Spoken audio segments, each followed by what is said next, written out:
Que el Señor los bendiga mucho. Doy gracias a Dios por poder estar acá. Agradezco al Señor el honor que me ha conferido, pudiendo compartir su palabra con obreros, con siervos.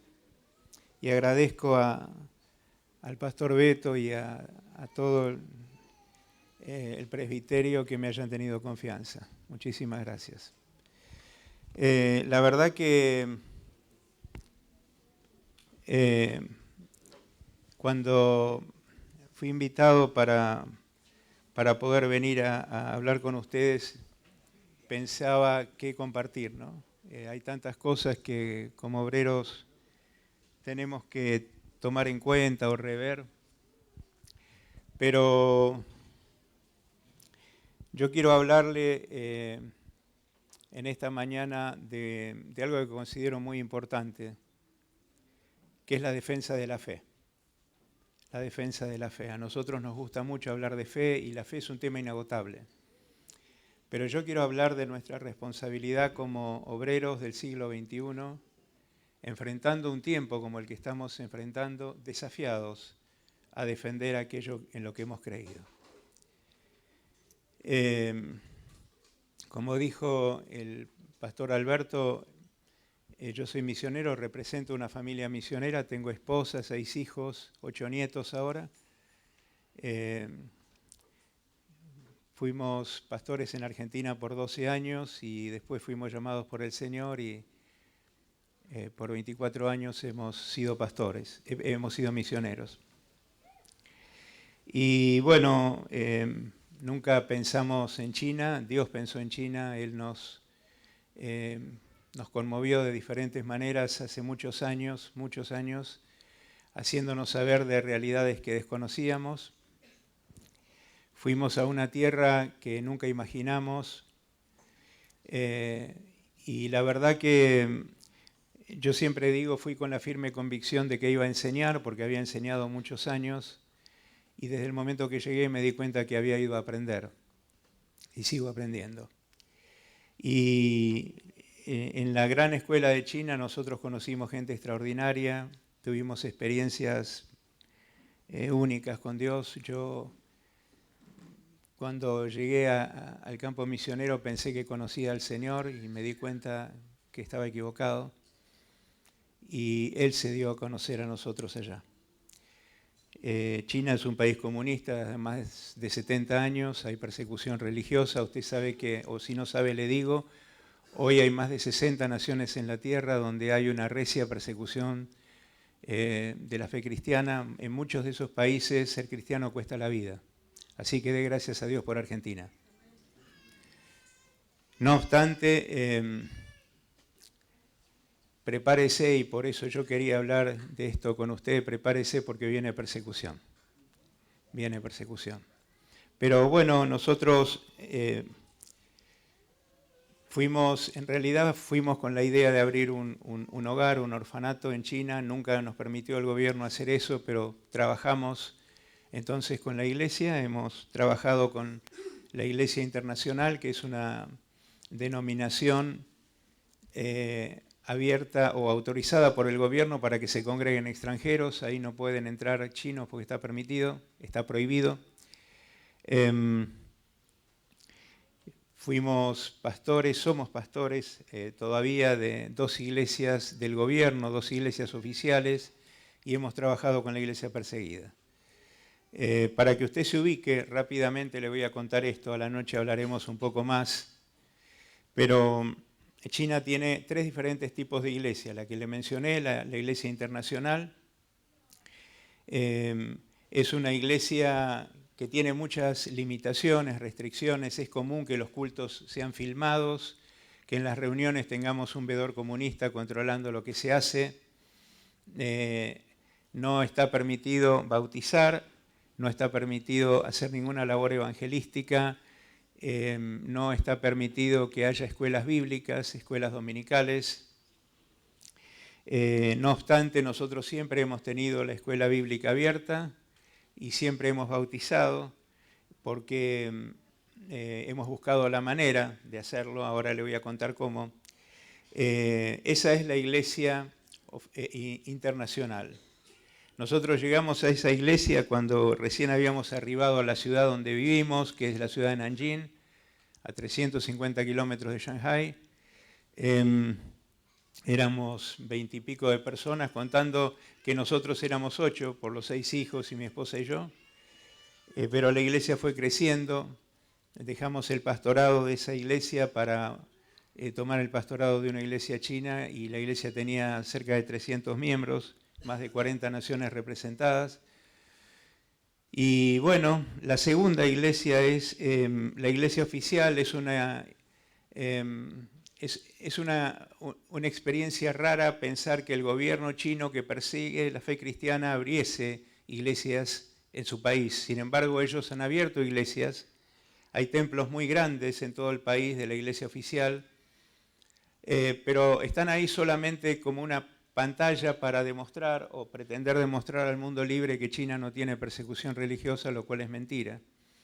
Ellos, cuando los países occidentales cuestionaban a China por la falta de libertad religiosa, decían, no, los templos están abiertos, la gente puede venir. Lo que ellos no decían es que en esos templos, para poder tener una Biblia, uno tenía que dejar todos sus datos personales y exponerse a ser perseguido. Lo que no decían es que en esos templos muchos de los pastores no eran tales, sino empleados comunistas. Lo que no decían es que los menores de 18 años no pueden entrar a la iglesia porque está prohibido, porque el gobierno dice que no pueden contaminar a los chicos y a los jóvenes con la mentira de la religión. Lo que ellos no dicen es que hay determinados tipos de temas, tópicos bíblicos que ellos no quieren que se hablen, que no está permitido hacer ningún tipo de labor evangelizadora. Usted puede creer lo que quiera en China, pero no lo puede compartir con nadie, porque en el momento que lo haga se va a transformar en un elemento contrarrevolucionario y va a ser detenido.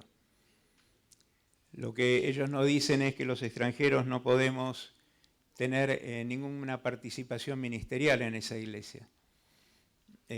A través de algo que después, si puedo, contaré a la noche, un trabajo que mi esposa y un grupo de hermanos desarrollaron en una iglesia oficial, nosotros pudimos empezar primero a enseñar y después a predicar, y como dije antes, somos hoy pastores de 2 iglesias oficiales, lo cual constituyó para nosotros un desafío enorme por todas las limitaciones que la iglesia presenta al ministerio. No obstante, hemos tratado de llevar adelante el ministerio en el contexto bíblico, siempre hemos bautizado a la gente utilizando algún lago de la ciudad de noche cuando los lagos no están congelados, y si no, cuando hace mucho frío, alquilamos una habitación en un hotel internacional que nos conoce y en la bañera del baño bautizamos, pero siempre hemos bautizado a nuestra gente. Siempre hemos tenido las escuelas bíblicas abiertas porque entendemos que hay que formar a la generación que sigue. Así que los templos de las iglesias oficiales son complejos de edificios enormes. Los chicos tienen que llegar por lo menos 2 horas antes al lugar, y en algunos de los sótanos son guardados, y cuando empieza el culto principal en el piso superior, en el sótano los chicos tienen su ministración. Siempre hemos hecho evangelismo, no como se podría hacer en Argentina, que de hecho, y le digo esto en confianza, en familia, me apena mucho lo poco que se evangeliza en mi tierra, teniendo todas las posibilidades para hacerlo. Nosotros no tenemos esa posibilidad en China. Lo que hacemos es abrir células en diferentes lugares. Las congregaciones nuestras, más del 90% está formada por jóvenes universitarios, así que ayudamos a nuestros jóvenes a abrir células en las universidades, y además hemos abierto en lugares, diferentes lugares de la ciudad, y así se alcanza a la gente. Y siempre hemos buscado ser fieles al mensaje de la palabra de Dios. Eso nos ha traído no pocos problemas que no le voy a contar porque no viene al caso, pero siempre hemos visto a Dios apoyar su palabra. Así que Esa es la realidad de la iglesia oficial. Y la iglesia subterránea es la iglesia que funciona escondida, que normalmente no tiene templos formales. Nosotros nos reunimos en los lugares de trabajo, en los departamentos o casas, en los campos de noche donde se puede.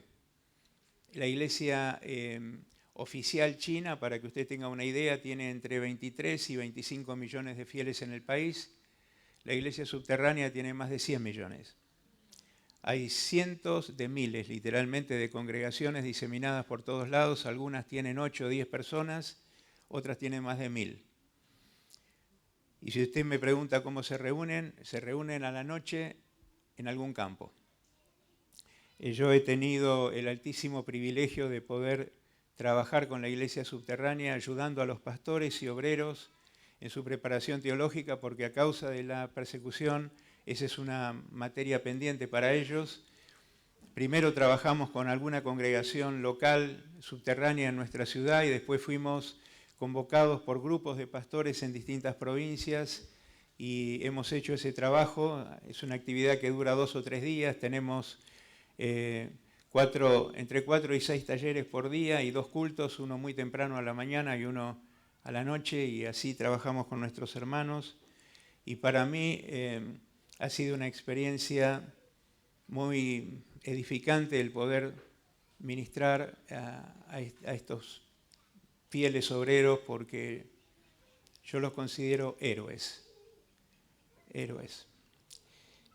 Bueno, hay mucho para hablar, pero yo quisiera compartir con usted la palabra de Dios en base a lo que hemos hablado antes.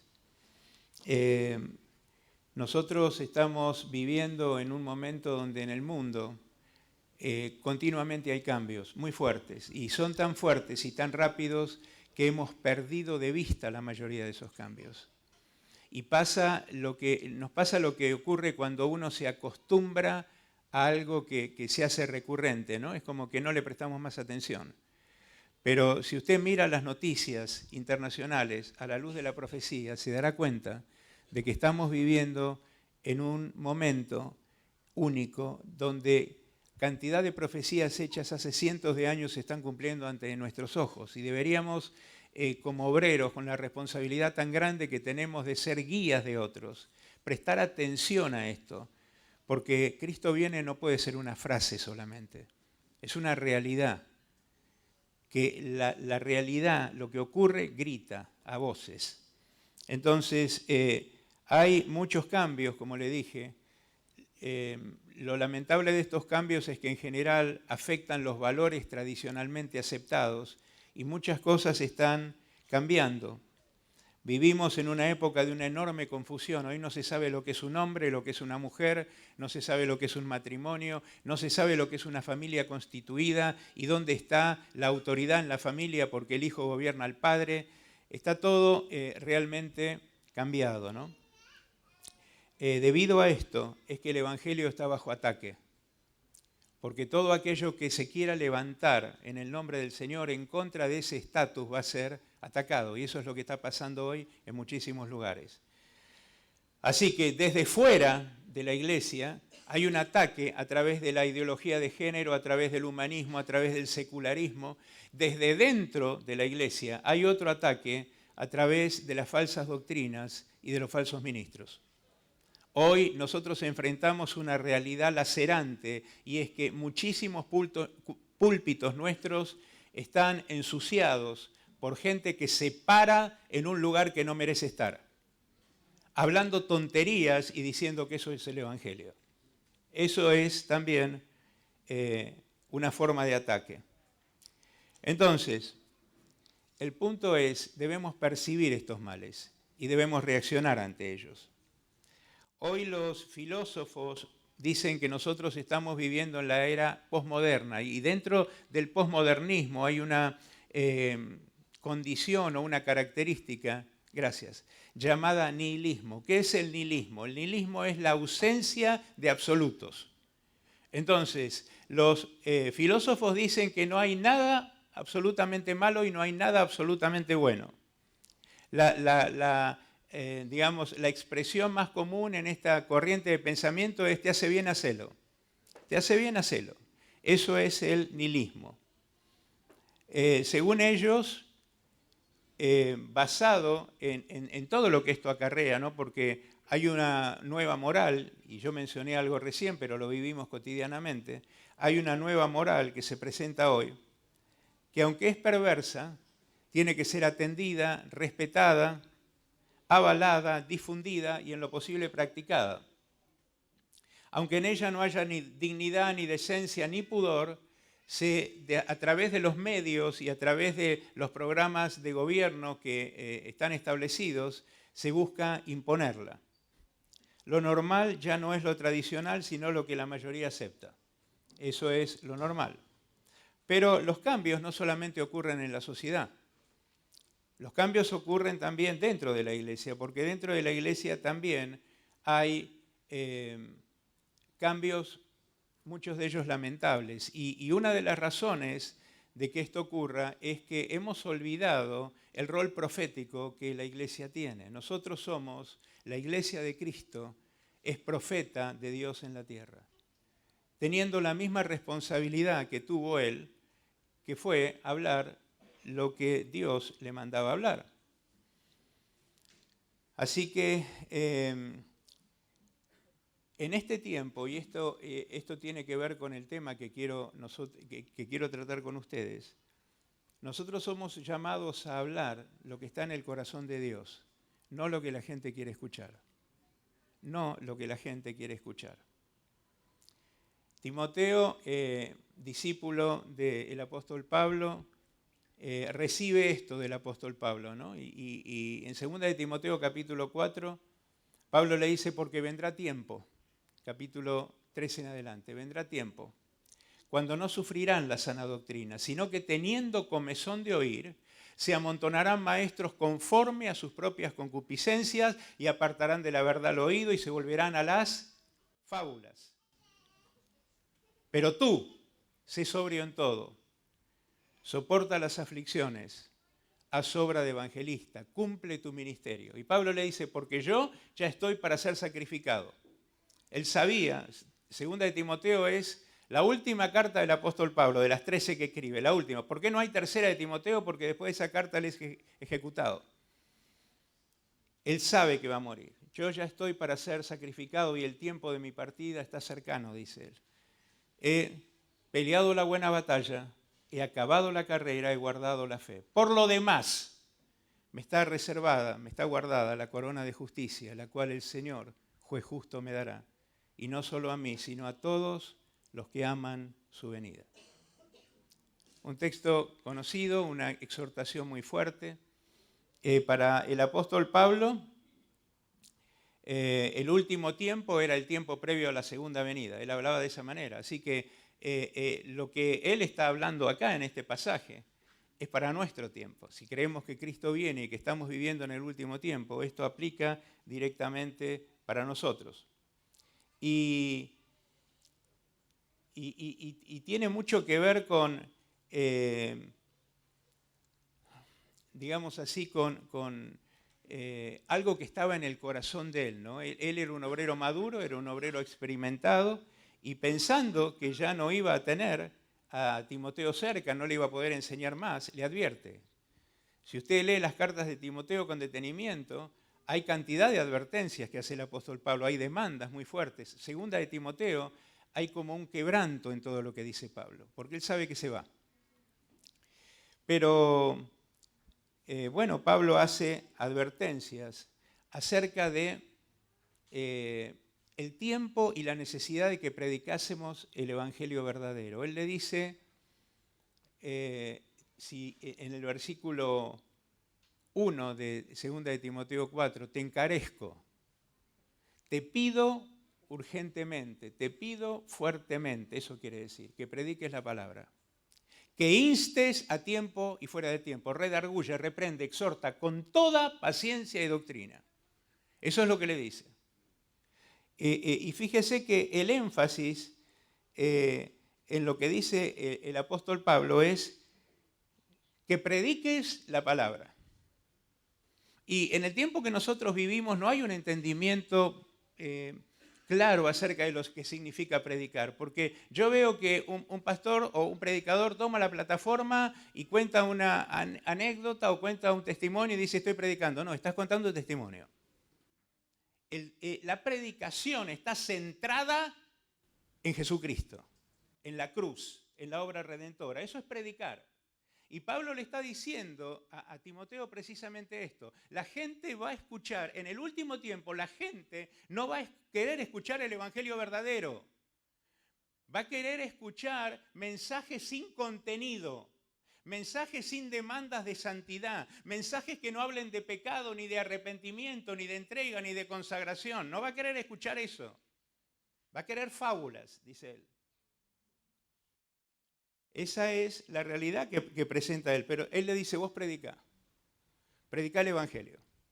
Entonces, cuando nosotros tratamos de entender lo que significa predicar, la palabra predicar viene de dos términos griegos, uno es kerigma y el otro es kerizo, y esos dos términos griegos, que implican básicamente el anuncio de una noticia, tienen una raíz que es una raíz común con la palabra kerix. El kerix se traduce como heraldo. El heraldo era uno que anunciaba. Pero en realidad el kerix era mucho más que eso, porque el kerix era el heraldo real. El kerix llegaba a un lugar, a una ciudad o a un pueblo, abría el rollo que tenía el sello del rey, y proclamaba una demanda.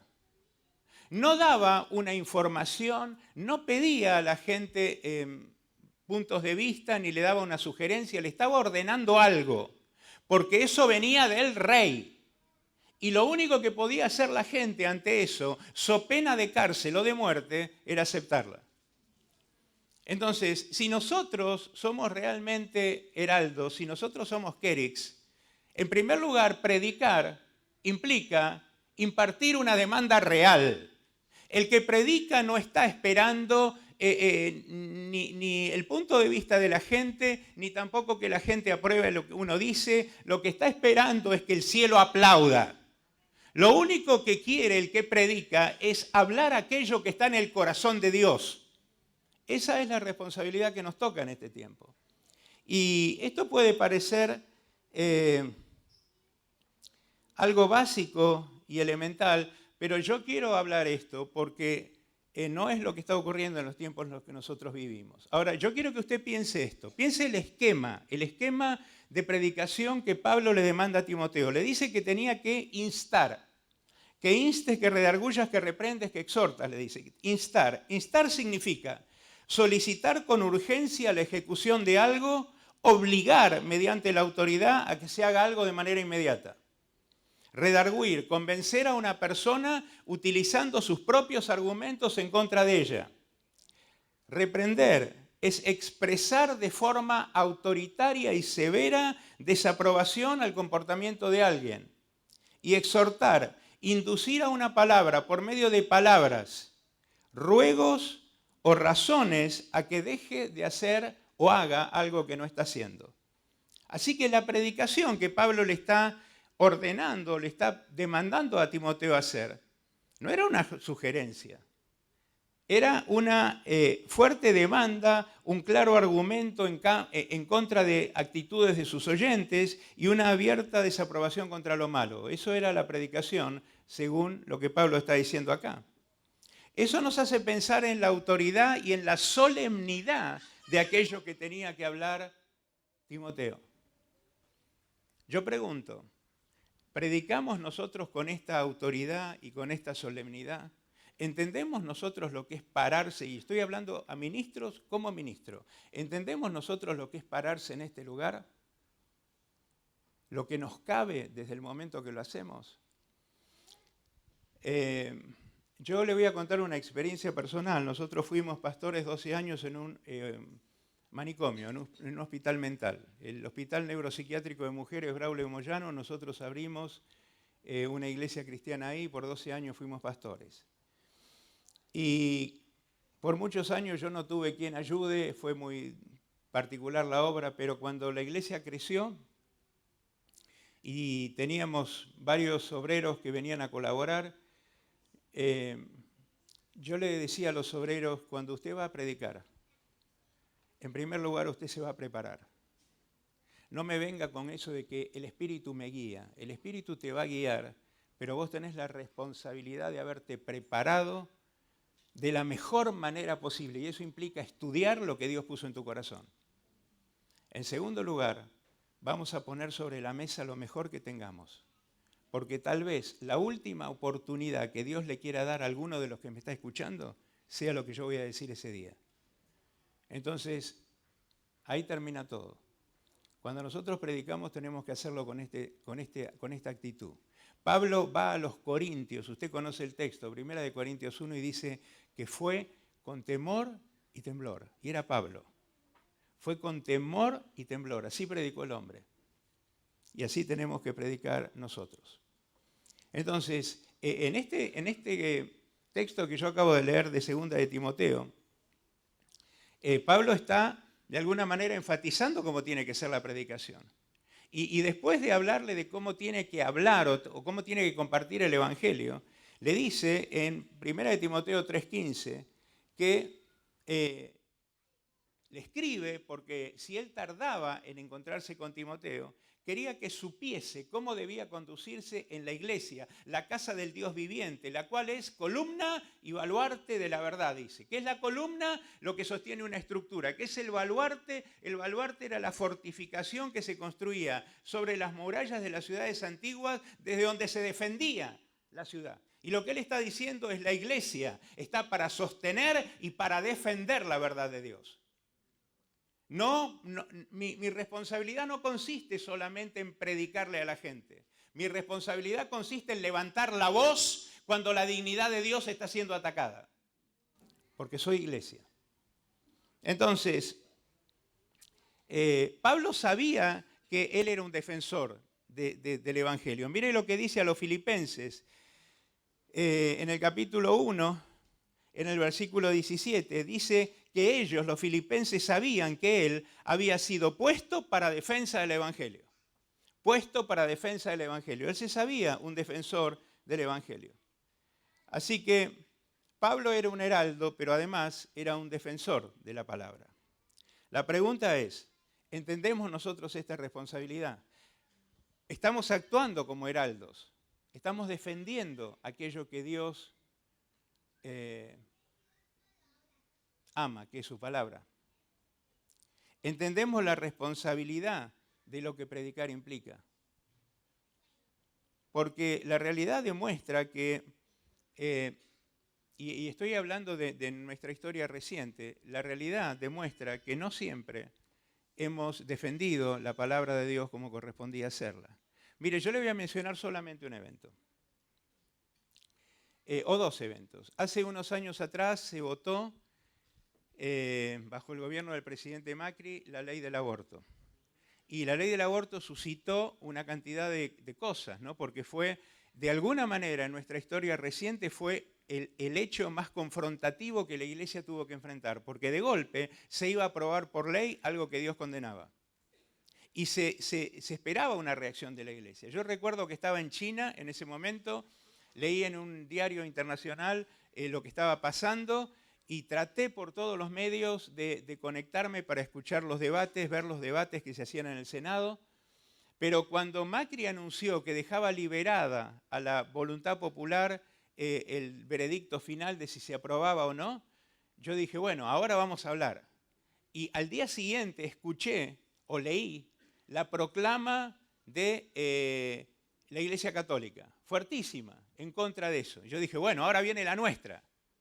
Y pasaron los días, y pasaron los días, y pasaron los días. Y Asiera no dijo nada, y nuestras organizaciones cristianas no dijeron nada, absolutamente nada.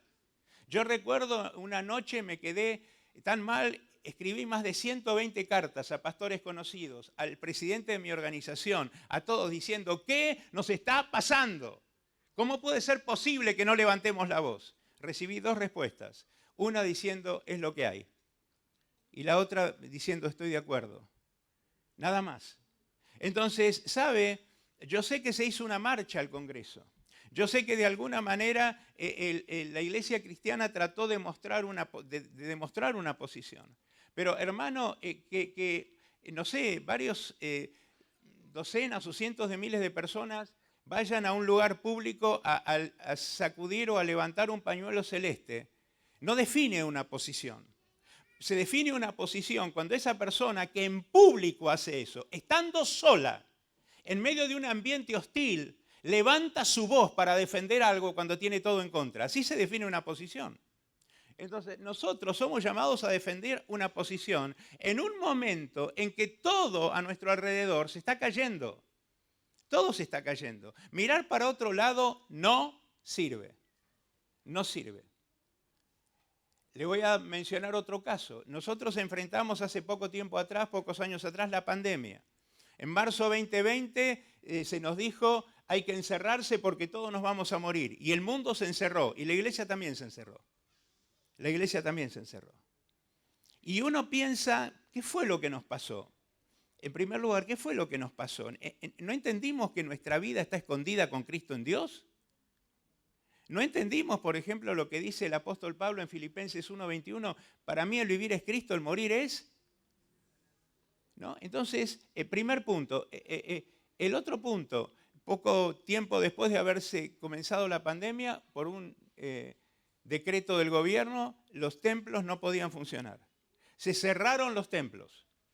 ¿Y qué hicimos nosotros? Le dimos al César la autoridad de aquello que le correspondía a Dios. Porque, hermanos, yo no estoy diciendo que tendríamos que haber generado una rebelión social, o política, no estoy diciendo eso. ¿Sabe lo que estoy diciendo? Que nosotros tendríamos que habernos tomado por lo menos el tiempo para preguntarle al dueño de la iglesia si él estaba de acuerdo en que su iglesia se cierre. Pero no lo hicimos. Le dimos al César lo que no era del César. ¿Por qué? Yo escuché a un líder de mi organización, supervisor de una cantidad de iglesias en la zona norte, decir, nos van a cerrar los templos. Y yo dije, y que los cierren. Y que los cierren. Es que nosotros no entendemos, no nos damos cuenta de dónde venimos. Usted y yo venimos de los lomos de héroes. De héroes. Nuestros padres espirituales fueron héroes que no temieron hipotecar su vida para defender lo que creían. Murieron por eso. Venimos de ellos. Y nosotros queremos vivir la misma fe, hacer lo mismo que hicieron ellos, tener el mismo resultado o mejor, pero no comprometiéndonos como se comprometieron ellos. No funciona así. Entonces, son cosas para pensar. No siempre defendemos de la manera que corresponde aquello en lo que creemos. Pues es el tiempo de hacerlo. Es el tiempo de hacerlo. Yo, si puedo, voy a mostrar a la noche un videito que tengo corto de situaciones de persecución en China. Y yo le hablé antes de la persecución porque, ¿sabe?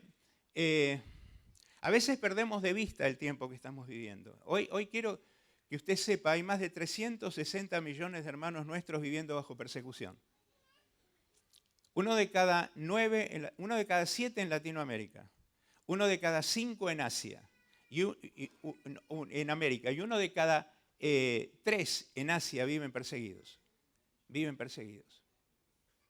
El Ministerio La Voz de los Mártires, que ustedes, alguno habrá escuchado nombrar, es un ministerio que habla de persecución religiosa y demás, informó a fines del 2021 que ese año habían muerto más de 100.000 hermanos nuestros como mártires en el mundo. Hoy hay persecución religiosa en países que históricamente eran amigables al Evangelio. Hoy se persigue la fe. Lo que está pasando en Europa es muy fuerte. Una cantidad de países con raíz cristiana están bajo una fortísima influencia musulmana. Está creciendo el Islam de una manera descontrolada. Yo hablé con el presidente de La Voz de los Mártires en Argentina, el hermano Alberto Palnau. Él obviamente es alemán. Yo le pregunté, ¿cómo está tu país? Y me dijo, si no hay un cambio radical en los próximos 3 años, en 5 años Alemania va a ser musulmana. Por la cantidad de musulmanes que hay en el país. Tenemos jueces musulmanes, tenemos generales en el ejército musulmanes, tenemos jueces en la Corte Suprema que son musulmanes. Cuando llegue a un porcentaje determinado de musulmanes en el país, ellos pueden pedir la islamización del país. Alemania, cuna del luteranismo. Lo que está pasando en Inglaterra, lo que está pasando en España, lo que está pasando en Bélgica, es increíble. Y la iglesia duerme. Entonces, ¿sabe qué, hermano? Nosotros tenemos que darnos cuenta, no es un tiempo más, no es un momento más, es un momento de guerra. Usted y yo, si somos soldados, tenemos que abrir los ojos, tenemos que orar diferente. Y tenemos que preguntar a Dios qué es lo que Él quiere de nosotros. ¿Qué es lo que Él quiere de nosotros? Porque a veces pensamos que lo mejor que podemos hacer por la obra misionera es dar dinero. Y sabe, hermano, yo le voy a decir una cosa.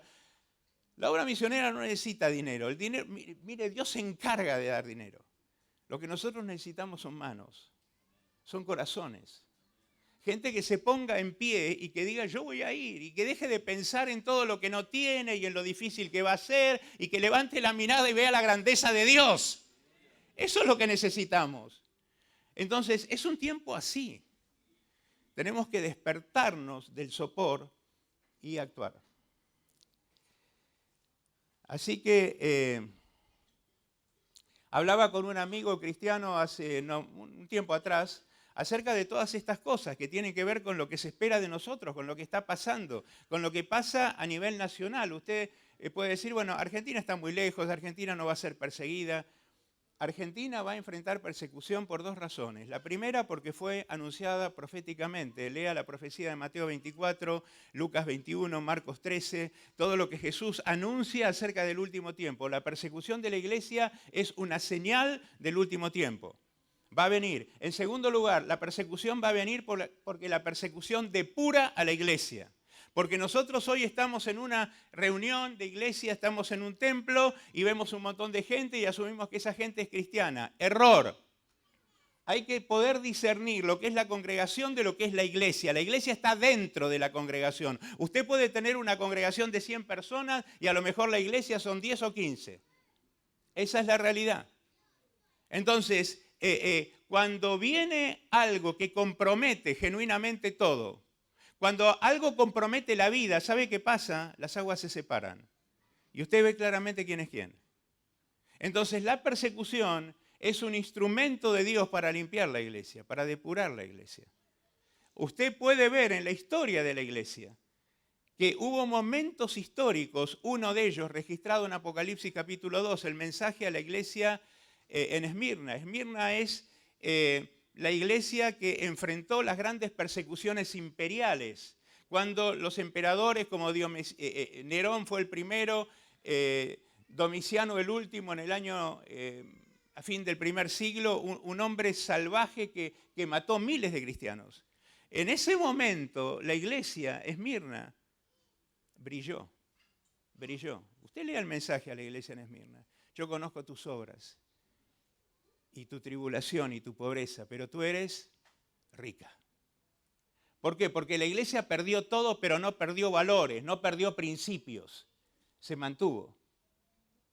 No temas en nada lo que vas a padecer. He aquí, el diablo echará a alguno de vosotros en la cárcel y seréis probados por 10 días.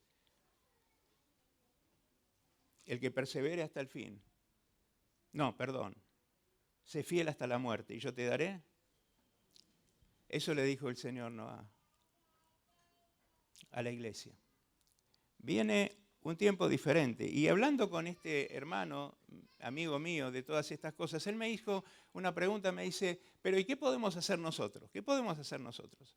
Y es una pregunta interesante, pero no es una pregunta nueva, porque si usted lee el Salmo 11, el versículo 3, hace 3000 años el rey David preguntó lo mismo. Porque él ve alrededor de él que se está levantando algo, no se sabe bien en qué contexto escribe el Salmo. Aparentemente puede haberlo escrito en vísperas de la rebelión de Absalón o cuando es perseguido por Saúl, no se sabe bien qué pasa, pero el hombre dice, si fueren derribados, destruidos los fundamentos, ¿qué ha de hacer el justo?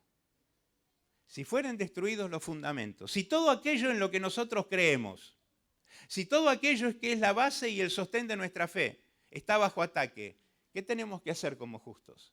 Es una pregunta que cada uno tiene que responder. Bueno, yo leo, por ejemplo, en el Salmo 119, el versículo 126, el salmista responde y dice, tiempo es de actuar, oh Jehová, porque han invalidado tu ley. ¡Aleluya! Han invalidado la ley, están atacando la ley, hay que actuar, dice el salmista. Así reacciona este justo. Pero hay otro justo que menciona la Biblia, por ejemplo. Usted va a 2 de Pedro capítulo 2 y en el verso 7, en el verso 8, se habla del justo Lot, que afligía su alma, viendo y oyendo los hechos de sus conciudadanos. ¿Por qué al hombre se le ocurrió vivir en Sodoma? No tuvo un llamado de Dios, no fue enviado con un propósito ministerial. Se fue allá por interés material. Usted lea Génesis capítulo 13 y se va a dar cuenta. Se fue por dinerito. Y el hombre estaba afligido, estaba mal, porque veía lo que pasaba. Pero sin embargo no hay ningún antecedente bíblico que me haga pensar de que en ningún momento él levantó la voz en contra de eso. Al contrario, yo leo Génesis 19:1 y dice que cuando los ángeles, enviados por Dios a destruir la ciudad de Sodoma, llegan a la puerta de la ciudad, ¿quién está en la puerta de la ciudad? Lot. ¿Quiénes eran los que se sentaban en las puertas de las ciudades antiguas? Los jueces de las ciudades. Aquellos que de alguna manera iban a dirimir los problemas entre los habitantes. Es decir, que no tengo base bíblica para decir que Lot practicaba la sodomía, pero sí tengo base bíblica para decir que cuando una persona, un justo viviendo en un contexto malo, no hace algo para manifestar su justicia, termina acostumbrándose a lo malo. Y pasa lo que dice Isaías 5:20, a lo bueno llama malo y a lo malo llama bueno. Ahí está. Eso es lo que pasó con él, el justo Lot. Tenemos que tener mucho cuidado con respecto a todo esto. Tenemos que levantar la voz. Entonces, a veces perdemos de vista que esto no es una demanda espuria o algo sacado de contexto, porque si usted lee acerca del ministerio de Jesús en los evangelios, el hombre levantó la voz, no solamente predicó, el hombre levantó la voz contra un sistema religioso que confundía a la gente. Porque la ley de los escribas, que no era la ley de Dios, era la ley que habían generado los escribas, que de 10 mandamientos habían hecho 619 preceptos. Esa ley había confundido tanto a la gente que la llevaba a pensar que con un montón de ritos y ceremonias y con un corazón vacío podían agradar a Dios. Y él se levantó contra eso. Por eso fue perseguido de la manera que fue perseguido por la cúpula religiosa. No miró para otro lado. Lo hizo. Cuando usted piensa en la iglesia primitiva, nuestros padres espirituales, los apóstoles, los primeros predicadores, los hombres predicaron una ética, que era la ética cristiana, que atacaba el estatus del momento. Usted imagínese, Pablo, enviado a predicar a un contexto griego. En ese momento el imperio romano estaba bajo influencia griega, es decir, la cultura que prevalecía era la cultura griega, y la cultura griega era tan perversa como nuestra cultura hoy. En la cultura griega la pedofilia estaba aceptada. En la cultura griega que un hombre tuviese varias mujeres estaba aceptada, que los chicos fuesen abandonados en la calle estaba bien. Que la mujer no tuviese ningún tipo de derechos, que el hombre fuese un tirano. Y sin embargo, este hombre se para y predica, por ejemplo, lo que leemos en 1 de Tesalonicenses 4, que la voluntad de Dios es vuestra santificación, que os apartéis de fornicación, que cada uno de vosotros sepa tener su esposa en santidad y honor. ¿Se imagina cómo le cayó a la gente ese mensaje? ¿Usted piensa que lo aplaudieron? Que en Efesios capítulo 5 él haya hablado de cómo el hombre tiene que amar a la mujer y cómo la mujer tiene que someterse al hombre. Que en el capítulo 6 esté hablando de cómo tratar a los hijos. Eso iba contra cultura. Fue muy fuerte. ¿Por qué cree que fueron perseguidos? ¿Por qué cree que la iglesia primitiva fue perseguida de la manera que fue perseguida? Si la iglesia de ese momento hubiese predicado muchas de las tonterías que se predican hoy, no los hubiesen perseguido nunca. Pero predicaron la verdad de Dios sin pensar en su propia seguridad personal. Y de eso le quiero hablar. Entiéndame, hermano. Dios nos va a mover a lugares que no imaginamos. ¿Sabe por qué? Porque si usted mira hoy cuál es la estadística de cuál es la realidad del evangelismo mundial, nosotros hemos alcanzado del mundo solamente el 23% de la población humana. 23%. Hay naciones, ya vamos a hablar de eso si Dios permite a la noche. Dentro de la ventana 1040, 63 naciones, donde se condensa la mayor densidad de no alcanzados. Casi el 90% de los no alcanzados del mundo están en la ventana 1040. Dentro de esas naciones se dan los casos de persecución más severos, más duros, más difíciles. Y no hay obreros. Usted se piensa que en la víspera de que Cristo viene, con todo lo que queda para hacer, ¿el Señor nos va a dejar cómodos trabajando en nuestra propia quintita? Dios nos va a mover, Dios nos va a inquietar, Dios nos va a exigir que nos levantemos, que nos comprometamos de una manera diferente. Entonces, tengo que pensar en todo esto. La Iglesia históricamente defendió la verdad que proclamaba. Hubo un precursor de la Reforma protestante, de la Reforma promovida por Martín Lutero. Hubo un precursor de esa reforma llamado John Hus. John Hus. Él murió en el 1415 y el hombre murió porque él se levantó en contra de todas las herejías católicas. Y murió porque el hombre abogaba ya en ese momento, antes de la Reforma, abogaba por la traducción de la Biblia, que estaba en latín, nadie la entendía. El hombre fue acusado por hereje y fue enviado a la hoguera, murió en la hoguera. Antes de eso le pidieron que él niegue la fe y él dijo que desde luego no lo iba a hacer. Pero ¿sabe lo que dijo John Hus en un momento? Dijo, el que no defiende la fe, niega la fe. El que no defiende la fe, niega la fe. Y después de eso murió quemado. Dicho todo lo que le acabo de decir, vamos a mi texto central, libro de Judas. Quiero leer Judas, versículos 3 y 4. Judas 3 y 4.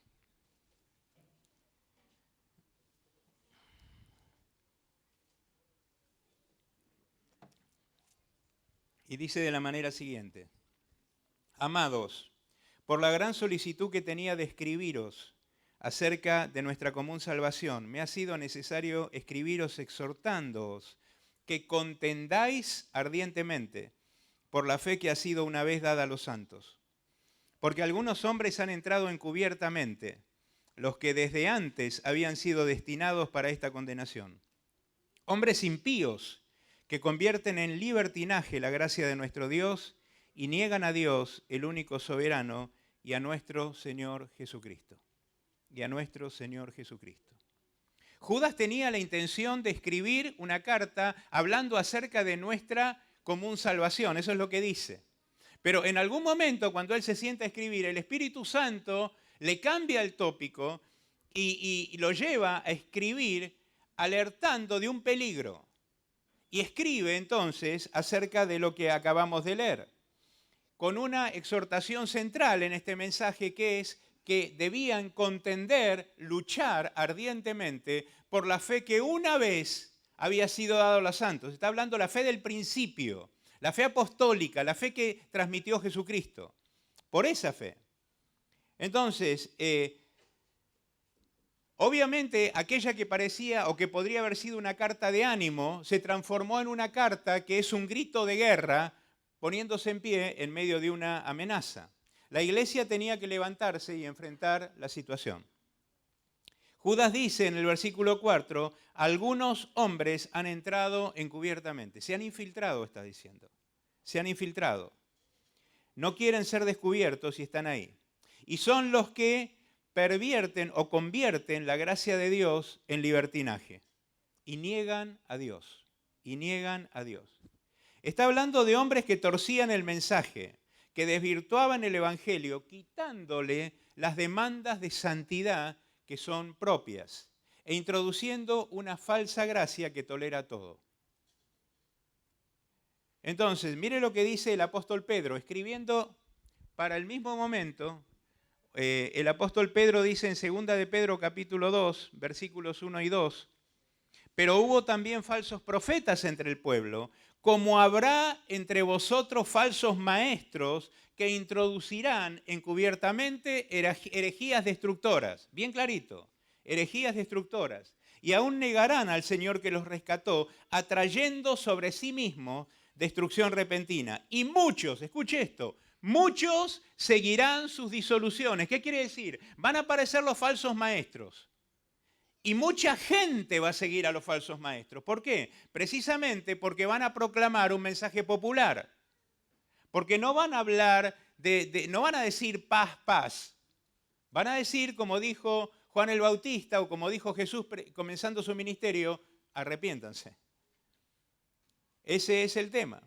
Entonces dice, muchos seguirán sus disoluciones por causa de los cuales el camino de la verdad será blasfemado. Pablo, un poquito antes de Pedro, advierte a los ancianos de la iglesia en Éfeso, Hechos 20, del 28 al 30, y dice, por tanto, mirad por vosotros y por todo el rebaño en que el Espíritu Santo os ha puesto por obispos para apacentar la iglesia del Señor. Porque yo sé que después de mi partida entrarán en medio de vosotros lobos rapaces que no perdonarán el rebaño, y de vosotros mismos se levantarán hombres que hablen cosas perversas para arrastrar tras de sí a los discípulos. ¿Sabes lo que está diciendo? Acá hay traidores. Eso está diciendo. Después de mi partida se van a levantar, aún de en medio de ustedes, traidores, lobos rapaces, que no van a perdonar al rebaño. Hoy hay cantidad de lobos que no perdonan el rebaño. ¿Sabe, hermano? Hablaba con el pastor Alberto tiempo atrás acerca de esto, ¿no? El tiempo que estamos viviendo a nivel ministerial es un tiempo vergonzoso. Es un tiempo vergonzoso. Donde de golpe tenemos que enfrentar que aparezcan noticias aquí y allá de pastores cometiendo pedofilia o violando gente, violando mujeres. O tenemos que pasar por la lamentable experiencia o situación de que mucha gente que ha estado en la iglesia se vaya de la iglesia por la manera vergonzosa en que ha sido presionada económicamente, estafada económicamente. Yo hace tiempo atrás, tomé un taxi en la capital federal, me puse a hablar con el hombre, a predicarle, y en un momento determinado me dice, ¿pero usted qué es? Le digo, yo soy pastor. Pastor, me dijo. Pastor. Ese es el estatus que tenemos. Entonces, ¿sabe, hermano?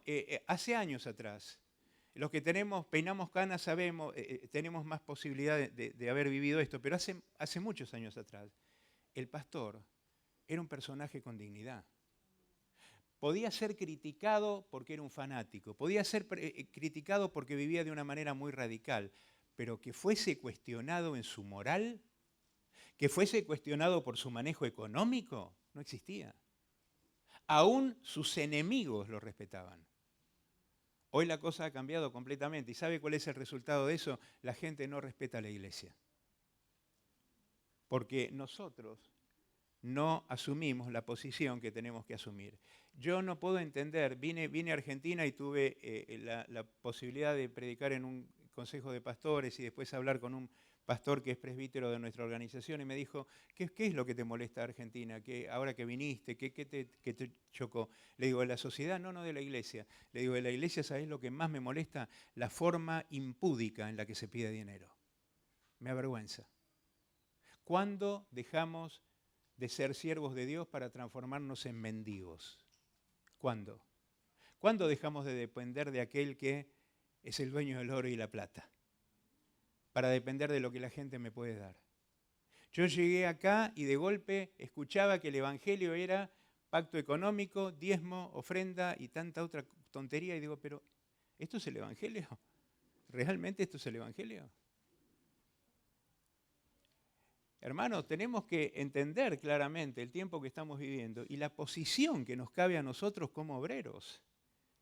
Esto es una responsabilidad muy grande. Estamos bajo ataque. Estamos bajo ataque. ¿Y sabe qué es lo triste de todo esto? Que mucho del ataque tiene justificación. Entonces hay que revertir eso radicalmente. Hoy yo veo que, y este es un tema muy largo y no pretendo hablar de esto, pero yo hoy veo que desde muchos púlpitos se pide dinero de una manera que no tiene sentido. A mi esposa le invitaron a predicar en una iglesia muy grande en Buenos Aires. Estuvo a menos de una hora y me dice, en el tiempo que estuve ahí se levantaron 7 ofrendas. 7 ofrendas.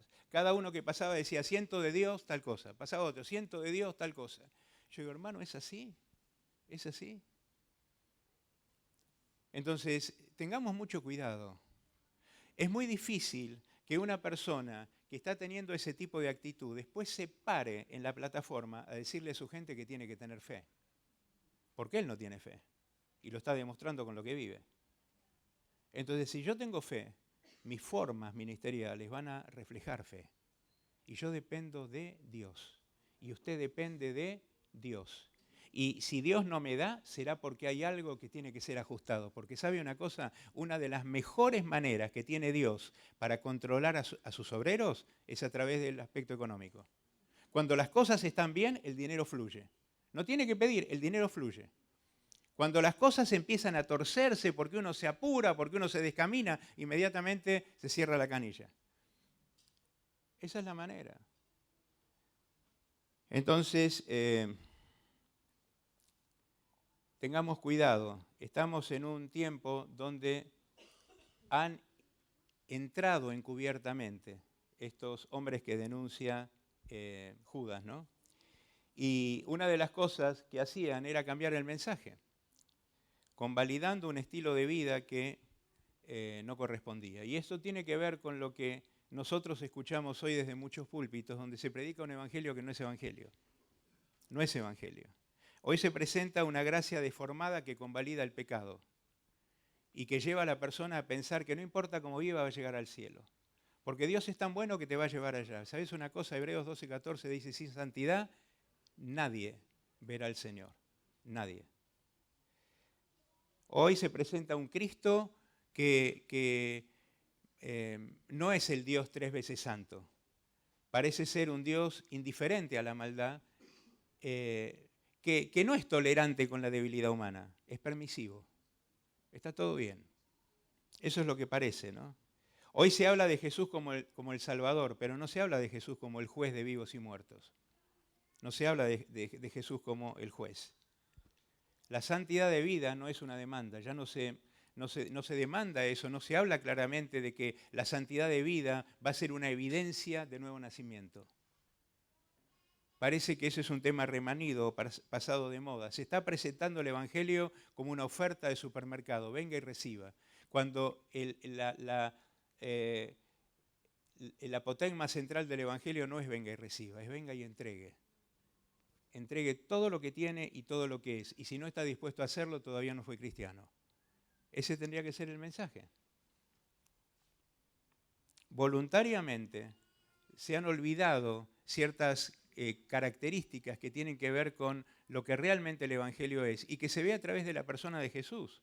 Hoy no se habla de santidad, no se habla de la reacción contra aquello que está mal, ¿no? Pero si usted lee Juan capítulo 2, por ejemplo, va a encontrar que Jesús entra a Jerusalén y viendo la casa de su padre profanada y transformada en un mercado, se hace un azote de cuerdas y vuelca la mesa de los cambistas y saca latigazos a los que estaban ahí. ¿Sabe qué fue eso? Eso fue ira divina en contra de aquello que estaba transformando la casa de oración, la casa del Dios viviente, en una cueva de ladrones. Él reaccionó. Así que tengamos mucho cuidado con el mensaje. Algo que todos nosotros tenemos que resolver en este tiempo, y escúcheme bien, es si nosotros vamos a ser predicadores o vamos a ser motivadores. Porque son dos cosas completamente diferentes. Hoy hay cantidad de motivadores en nuestros púlpitos, proclamando bajo el rótulo del Evangelio técnicas de autoayuda, ¿no? O hay un gigante en vos, o vos lo vas a lograr, o está todo bien, o tanta cosa. No hay nada que motive más que el verdadero Evangelio, predicado en el contexto que tiene que ser predicado. Prediquemos el Evangelio. El triste resultado de todo esto que yo le estoy mencionando es que la gente viene a Cristo buscando cosas en vez de buscarlo a Él. La gente viene buscando desarrollo profesional o realización en vez de buscar perdón y vida eterna, porque no estamos predicando las cosas como tienen que ser predicadas. Hoy le presentamos a la gente beneficios y no demandas. Vení a Cristo que Cristo te va a acomodar la familia. ¿Dónde dijo Jesús que le iba a acomodar la familia a nadie? ¿Sabe lo que dice Mateo capítulo 10? En una casa, dos, la madre contra la hija, la nuera contra la suegra, y los enemigos del hombre serán los de su casa. ¿Sabés lo que está diciendo? Vos te vas a convertir y se te va a levantar el infierno en la casa. ¿No acomoda, no sana, no restaura a Dios la familia? Sí, por misericordia. ¿Prometió hacerlo? No. ¿Prometió sanar a alguien? No prometió sanar a nadie. ¿Prometió darle dinero a alguien? No prometió darle dinero a nadie. Eso no es el Evangelio. ¿Sabes lo que prometió Él? Él dijo, el que me sirve estará donde yo estoy. Eso es lo que Él dijo. El que cree en mí, como dice la Escritura, de su interior correrán ríos de agua de vida. Las obras que yo hice, Él las hará también. Eso es lo que prometió. Riqueza eterna, algo que no tiene que ver con lo material. Ahora, sin embargo, lo que se promete son cosas que Dios no prometió.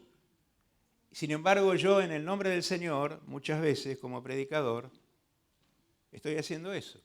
¿Sabe cuál es el resultado de todo este tipo de mensaje? Hay dos resultados. El primero, dentro de la iglesia, este tipo de resultados produce una multitud de gente no convertida. Yo estando en China recibí un reporte de un colega que estaba en África y en ese reporte se hablaba de una organización cristiana con muchísimas iglesias en el mundo que había hecho una investigación de 2 años en sus congregaciones con el propósito de poder entender por qué había tanto pecado en la congregación. 2 años hablando con líderes, hablando con personas, obreros de diferente ministerio en todas las iglesias de su organización. Después de los 2 años concluyeron en la siguiente verdad. Dijeron, hemos entendido que entre el 5 y el 7% de toda nuestra membresía es cristiana. Entre el 5 y el 7% son cristianos. ¿Qué son los demás? Turistas. Póngale usted el nombre que quiera, no son cristianos. Una de las razones es que no se predica lo que se tiene que predicar. Entonces, el pecador encuentra un ambiente propicio para estar en la iglesia y perseverar en su pecado. Porque al adúltero no se lo confronta con la verdad bíblica acerca de lo que el adulterio es. Porque no se habla de cómo tienen que ser las actitudes del corazón. El pastor que predicó anoche, me encantó lo que él dijo citando el Sermón del Monte. El Sermón del Monte, hermano, establece un estándar. ¿Para quién? Para los obreros. El Sermón del Monte no fue predicado a la gente, fue predicado a los obreros. Usted lea Mateo 5:1 y dice que viniendo los discípulos, Jesús se sentó en el monte y viniendo los discípulos, Él comenzó a enseñarles, los discípulos. Y Él les está planteando ahí cómo tienen que ser las condiciones morales, cómo tiene que ser la forma de pensar, usted lea Mateo 5, 6 y 7, Él habla de la relación del obrero con el dinero, la relación del obrero en el matrimonio, cómo tiene que ser la pureza del corazón del obrero. Por eso le dice, ojo, el que mira y codicia ya cayó. Entonces está tratando un montón de aspectos que tienen que ver con cómo iban a ser los que iban a ministrarlo a Él. Porque esos eran los que iban a seguir con su obra. Y está planteando una cantidad de demandas. En el capítulo 7 de Mateo, él está hablando precisamente de cómo iba a ser el último tiempo y de cómo iba a ser la realidad religiosa, porque él habla de los 2 caminos, versículo 13 en adelante, ¿no? 2 puertas, 2 caminos. Él dice, ojo, porque pocos andan por ese camino. Y a veces lo que se cree es que cuando él plantea estos 2 caminos, el camino angosto es el camino de la fe y el camino ancho es el camino del mundo. Error, no está hablando de eso, porque si usted lee el contexto, lo que Jesús está tratando, versículos antes, es acerca de la actitud de los fariseos, de la falsa religión. Y lo que él le quiere advertir a los discípulos es, en el último tiempo se van a levantar 2 caminos que van a ofrecer aparentemente lo mismo. Los 2 van a pretender llevar a la gente al cielo, pero solamente uno lo lleva. Por eso dice Mateo 7:21, muchos me dirán, Señor, Señor, en tu nombre echamos fuera demonios, profetizamos, hicimos milagros. ¿Sabe de qué está hablando? Obreros. Sin embargo, Él dice, yo les voy a decir, apártense de mí, hacedores de maldad, nunca los conocí, no estaban convertidos. Obreros. Entonces tenemos que tener mucho cuidado para pensar en cómo yo tengo que enseñar, cómo tengo que formar a la gente. Hermano, yo no estoy en un lugar para reunir multitudes, yo estoy en un lugar para formar discípulos. Y el discípulo es una persona que tiene que tener una fuerte identificación con Cristo. Esto es un trabajo altamente demandante. Porque si yo quiero formar un discípulo, significa que yo tengo que ser un discípulo. Y ser un discípulo implica que yo, de acuerdo a lo que enseñó Jesús, yo como maestro, como líder, tengo que estar dispuesto a hacer a un lado todos mis afectos personales para que Él sea el afecto central de mi corazón. Primero. Segundo, tengo que estar dispuesto a amar a Cristo más que a mi propia vida. Tercero, tengo que tomar la cruz. Y tomar la cruz no es aceptar que el vecino no me salude, hermano. Tomar la cruz implica muerte. Eso era lo que la cruz significaba: dolor, sufrimiento, muerte. La cruz significaba abandono, soledad, pérdida de beneficios, porque el condenado a la cruz perdía todo. La cruz significaba vergüenza. Él está diciéndole a los suyos: si usted me va a seguir a mí, sepa, el mundo va a tratar de cargar sobre usted lo mismo que cargó sobre mí. Van a ser despreciados, van a ser criticados, van a ser humillados. Si pueden, los van a matar. ¿Está dispuesto? Eso es lo que está diciendo. La pregunta que yo me tengo que hacer: ¿yo estoy dispuesto a vivir de esa manera? Tercera condición: todo lo que posea tiene que ser suyo. Todo tiene que ser suyo. No solamente bienes, planes, proyectos, no sé, ministerio, que tanto amamos y valoramos a veces más que al Señor. Entonces todo tiene que ser de Él. Y después de haber presentado semejantes demandas, ¿sabe lo que dice el Señor? ¿Quién de ustedes que va a edificar no se sienta primero y calcula? Otro ejemplo. ¿Qué rey que va a campaña contra otro rey no se sienta primero y considera si tiene lo necesario? ¿Sabe lo que está diciendo? Ya les dije cuáles eran las condiciones. Ahora siéntense y calculen si están dispuestos. Porque si no están dispuestos, no pueden ser mi discípulo. La pregunta: ¿qué estamos formando nosotros? ¿Sabe cuál es la realidad hoy que se ve en muchas iglesias? Nosotros tenemos gente a la cual salvamos en 5 minutos. La salvamos en 5 minutos. ¿Por qué? Porque le invitamos a hacer una oración que ni siquiera entiende qué es, la repite y yo digo: se salvó. Y después ando a los tiros con el hombre. ¿Sabe por qué? Porque yo quiero que esa persona viva como oveja, pero es cabra. No va a ser posible de ninguna manera que viva como oveja porque nunca se convirtió. Ahora, mire cómo era la forma de nuestros predecesores muchísimos años atrás, ¿no? Nosotros venimos de los lomos de personas que tenían otra forma. Cuando hace cientos de años atrás una persona aparentemente quería aceptar al Señor o se convertía y le decía al pastor: bueno, yo quiero entregar mi vida a Cristo, el pastor oraba por la persona y después lo presentaba a la congregación y decía: esta persona hoy ha declarado fe en el Señor, veremos en los próximos meses si es cristiano. ¿Por qué? Porque Jesús dijo: por sus frutos los conoceréis, no por lo que diga, por lo que viva. Mucho de lo que nosotros sufrimos hoy en el seno de las congregaciones se debe a que trabajamos con gente no convertida. ¿Y sabe por qué no se convierte? Porque no está escuchando el Evangelio.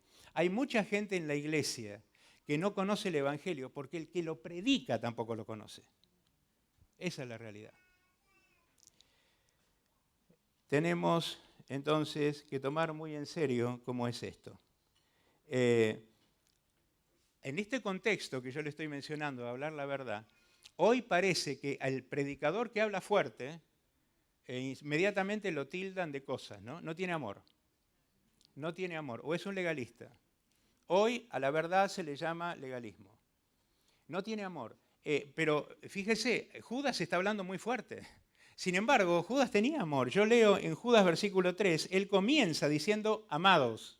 Amados. Y en el versículo 20 termina diciendo: pero vosotros, amados. Él amaba a la iglesia. Y porque amaba a la iglesia, le hablaba lo que le tenía que hablar. El que ama, habla claro. El que ama, habla claro. Hace 2 o 3 años atrás se hizo una convención, nuestra organización hizo una convención de pastores en Escobar y yo fui a predicar. Y hablé una noche acerca de, varias cosas que tenían que ver con cómo nosotros hablamos, cómo nosotros predicamos. Y cuando terminé de predicar se me acercó un pastor joven de Buenos Aires y me dijo: yo le tengo que pedir perdón al Señor porque me he dado cuenta que yo le estoy robando el Evangelio a mi gente, porque tengo miedo a las sillas vacías. Y yo dije, qué honestidad que tiene este hombre, porque por lo menos lo reconoció. A veces tenemos temor, ¿qué va a pasar si yo hablo fuerte o si yo digo las cosas como tienen que ser? ¿Qué va a pasar, no? Si yo me opongo a ciertas cosas, ¿qué va a pasar? Mire, Jesús habló fuerte y en Juan 6:66, después de la multiplicación de los panes y los peces, cuando él le dijo a la gente, ustedes me siguen porque les di de comer, ¿sabe qué pasó? Se fueron todos. Y Jesús fue corriendo a buscarlo, hermano, no se vayan. Chao, su ruta. Te fuiste tranquilo. Pero habló claro. Entonces, parece que hoy hablar un mensaje fuerte es difícil. Hablar un mensaje de juicio, hoy no se habla de juicio y el juicio viene. Ahora, yo le reitero, lea los evangelios y se va a dar cuenta que Jesús fue un predicador de juicio. Él habló más del infierno que del cielo. Si no hubiese sido por Jesús, nosotros no sabríamos nada del infierno. Pero usted lea los evangelios y va a encontrar cantidad de citas donde Jesús habla del infierno. Allí será el lloro y el crujir de dientes. Cantidad de veces dicho por él. Ahora, yo no creo que Jesús haya hablado del infierno frotándose las manos y sonriendo. Lo habló con el corazón quebrantado. ¿Pero por qué lo habló? Porque amaba a la gente. Estaba advirtiendo. Entonces, tenemos que tener cuidado. Judas está hablando en esta carta acerca de juicio. Usted lee los versículos 5 y 7 y ahí él habla del juicio de Dios sobre Israel, sobre los ángeles rebeldes y sobre las ciudades de Sodoma y Gomorra. Él está hablando de juicio. Así que Judas hablaba de juicio, el Señor hablaba de juicio, la iglesia primitiva habló de juicio y nosotros parece que eso no corresponde hoy, ¿no? Sin embargo, tenemos que hablar claro. Entran encubiertamente. Él está hablando de gente que tuerce la verdad. El que tuerce la verdad es un hereje, es un apóstata. La apostasía es la negación de la fe. Lo que él está enunciando no es gente que está predicando errores o que no sabe o que está confundida. El apóstata es una persona que deliberadamente, conociendo la verdad, habla la mentira. Eso es un apóstata. Esa gente es altamente peligrosa para la iglesia, porque esa gente se fue del Señor, pero normalmente no se va de la iglesia. Y están ahí. Y son una levadura muy contaminante, enseñan el error. Y mire la forma en la que Judas los describe. Dice, versículo 12, estos son manchas en vuestros ágapes, que comiendo impúdicamente con vosotros, es decir, teniendo comunión con vosotros, de eso habla comer, se apacientan a sí mismos, nubes sin agua, llevadas de acá para allá por los vientos, árboles otoñales sin fruto. El apóstol Pedro, hablando de la misma gente, segunda de Pedro 2:17, dice, estas son fuentes sin agua y nubes empujadas por la tormenta. ¿Sabe qué está diciendo? Son estériles, no producen nada, solamente hacen daño, pero no producen nada. Son apóstatas. La única manera de escapar de estos apóstatas es que tengamos bien en cuenta qué dice la Biblia, que conozcamos bien la palabra de Dios. Y hermano, yo le pido que entienda, estoy diciendo esto con todo respeto. Yo sé que usted es un ministro, que usted es un pastor, que usted ama la palabra de Dios, pero no es suficiente con eso. Nosotros tenemos que vivir estudiando la palabra de Dios. La palabra de Dios tiene que ser algo para nosotros y lo que se ve en este tiempo, a la luz de las cosas que pasan en nuestro ámbito, es que la iglesia no conoce, muchísimos cristianos no tienen ni idea de lo que la Biblia dice. Pero sabe una cosa, hay muchos ministros que tampoco tienen idea de lo que la Biblia dice. Tenemos que estudiar la palabra de Dios. Eso va mucho más allá del devocional diario. Eso va mucho más allá de eso. Eso demanda horas, demanda oración para que Dios nos dé la clave de qué es lo que nosotros tenemos que hacer. Pablo habla sale de Tesalónica escapando y llega a Berea y habla de los bereanos. ¿Se acuerda? Hechos 17:11 y dice que los bereanos eran más nobles que los tesalonicenses porque recibieron la palabra escudriñando las escrituras para ver si estas cosas eran así. ¿Sabe lo que está diciendo? ¿Qué predicaba Pablo? Cristo es el Mesías. Él murió y resucitó. Predicaba el perfil del Mesías y la gente fue al Antiguo Pacto, al Antiguo Testamento, a ver si el perfil del Mesías se ajustaba, descrito por Pablo, se ajustaba a eso. gente que buscaba en la Escritura, que escudriñaba, dice, en la Escritura. Entonces, nosotros tenemos una responsabilidad enorme. Malaquías 2:7 dice, los labios del sacerdote, escuche, sus labios y los míos, los labios del sacerdote han de guardar la sabiduría y de su boca el pueblo buscará la ley, porque mensajero es de Jehová de los ejércitos. La gente va a venir a buscar guía, la gente va a venir a buscar sabiduría en mí. No puntos de vista, no cosas nuevas. Lo que va a venir a buscar es la verdad de Dios. Eso es lo que tiene que estar en los labios del sacerdote. La pregunta es, ¿qué le doy yo a la gente? A mi gente, ¿qué le doy? A mí me gusta, 1 Samuel capítulo 21, David escapa de Saúl que lo quiere matar y llega a Nod, ¿a dónde? Al sacerdote Ahimelech, a pedirle pan, porque él y su gente tenían hambre, y le pide pan. ¿Y sabe lo que dice Ahimelech? No tengo pan común, tengo pan sagrado. Yo te pregunto, ¿qué le damos a nuestra gente? ¿Pan común o pan del cielo? Porque lo único que los transforma es el pan del cielo, el pan sagrado. Puntos de vista no sirven. Vivimos en un tiempo de una profunda liviandad espiritual. No hay profundidad espiritual, ni siquiera en el ministro. Tenemos que tener cuidado con eso. Tenemos que aprender más. Nosotros no solamente somos maestros para la gente, somos alumnos de Cristo. Él tiene que poder enseñarnos permanentemente. ¿Sabe lo que dijo Carlos Spurgeon en el año 1800 y pico? Usted conoce un predicador tremendo en Inglaterra, una iglesia enorme. El hombre dijo, profético, dijo, va a llegar tiempo en que en nuestros púlpitos, en vez de haber predicadores alimentando ovejas, va a haber payasos entreteniendo cabras. Y este es el tiempo que estamos viviendo. Entonces, uno escucha tantas cosas alrededor, tantas cosas. Tenemos que poder discernir. El predicador, el obrero, tiene que tener estatura espiritual. Y yo quiero decir esto con todo respeto. No se trata de que uno se la crea. No. Se trata de que yo pueda crecer. Usted tiene que estar como obrero por encima de su gente. Tiene que tener más estatura espiritual que su gente. Mire lo que dice, le voy a leer un texto. Nehemías capítulo 8, del versículo 1 en adelante. Dice, en el contexto de esto, se ha reconstruido la muralla de Jerusalén. 52 días, un milagro, se reconstruyó la muralla. Han dedicado la muralla y ahora el pueblo va a ser confrontado con la ley. Con la ley. Y pasa esto, dice, y se juntó todo el pueblo como un solo hombre en la plaza que está delante de la puerta de las aguas. Y dijeron a Esdras, el escriba, que trajese el libro de la ley de Moisés, el cual Jehová había dado a Israel. Escuche, y el sacerdote Esdras trajo la ley delante de la congregación, así de hombres y de mujeres y de todos los que podían entender, desde el primer día hasta el séptimo, 7 días predicando. 7 días predicando. Y leyó el libro delante de la plaza que está delante de la puerta de las aguas desde el alba hasta el mediodía. ¿Usted se imagina una prédica 6-7 horas? Bueno, eso es lo que hizo Esdras. En presencia de hombres y mujeres, y dice, y los oídos de todo el pueblo estaban atentos al libro de la ley. Escuche esto.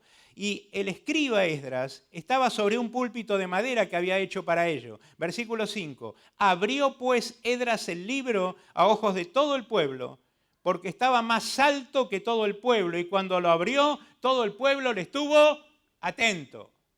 Esdras no era uno más. Esdras era un sacerdote, además de ser un escriba. Mire cómo se lo describe. Dice en Esdras capítulo 7, verso 7, dice que era diligente, un escriba, diligente en toda la ley de Jehová. Alguien que conocía. Y en el versículo 10 dice, Esdras había preparado su corazón para inquirir la ley y cumplirla. Era un hombre que tenía una devoción hacia la palabra de Dios. Entonces, ese hombre ahora se para delante de una multitud. Y el hombre no va a hablar, dice que abrió el libro, pero abrir el libro no implica hacer esto. ¿Sabe qué? Abrir el libro implica revelación. Yo voy a traer algo que la gente no puede percibir, pero voy a abrirle lo que dice ahí. Porque yo estuve con él. Así hizo Esdras. Y Esdras estaba más alto que el pueblo. ¿Por qué? Porque tenía estatura espiritual, no solamente porque estaba en un púlpito de madera. Por eso la gente estuvo horas sin moverse, atento a la ley. Nosotros tenemos que hacer lo mismo. Esto es un desafío enorme, porque ¿sabe qué? En primer lugar, esto demanda crecer en santidad. En segundo lugar, demanda diligencia, demanda disciplina, demanda esfuerzo para pasar horas con la palabra de Dios, horas. ¿Sabe? A nosotros se nos enseñan en nuestros seminarios y en tantos lugares que tenemos que leer tanto de la Biblia por día y qué sé yo. ¿Sabe qué? Yo le recomiendo esto. Pase meses con un texto, tratando de entenderlo. Eso no se nos enseña, ¿no? Con un texto, con un versículo. Esos versículos raros que uno no entiende, bueno, métase ahí y clame a Dios para que Dios le hable y crezca en el conocimiento de Dios. A veces tenemos que entender esto que le estoy diciendo. El obrero tiene que tener una estatura espiritual diferente. Usted lea Josué capítulo 3, van a entrar a la tierra prometida. Van a cruzar el río Jordán y en Josué capítulo 3 Moisés da la estrategia y le dice que los sacerdotes, portadores del arca, ellos iban a pisar el río Jordán y el río Jordán iba a detener su cauce. ¿Se acuerdan, no? Iba a detener su cauce. Y dice que los sacerdotes portadores del arca iban a ir primero porque ellos marcaban el camino, la gente nunca había pasado por ahí, no sabía cómo ir. Eso es lo que hacemos nosotros. Marcamos el camino a gente que no sabe caminar, no saben por dónde ir. Nosotros tenemos que saber por dónde ir. Pero dice que entre los portadores del arca y el pueblo había 2000 codos de distancia, 900 metros. ¿Sabe qué quiere decir? Hay una distancia entre esos que sirven y los que no sirven. El pueblo en general. ¿Qué representaba la distancia? Si usted lee el texto detenidamente, y el capítulo 4 también, va a ver que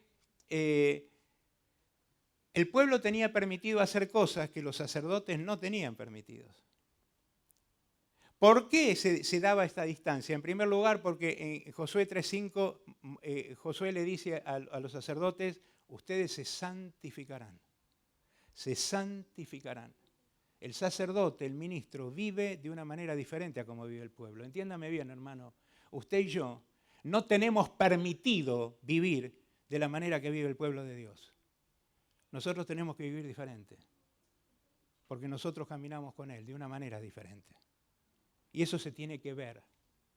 La gente tiene que saber que el ministro es una persona que realmente está con Dios. Tiene que tener confianza. Si yo vivo contándole chistes a la gente, si ven en mí una persona un buen tipo, pero no funciona de esa manera.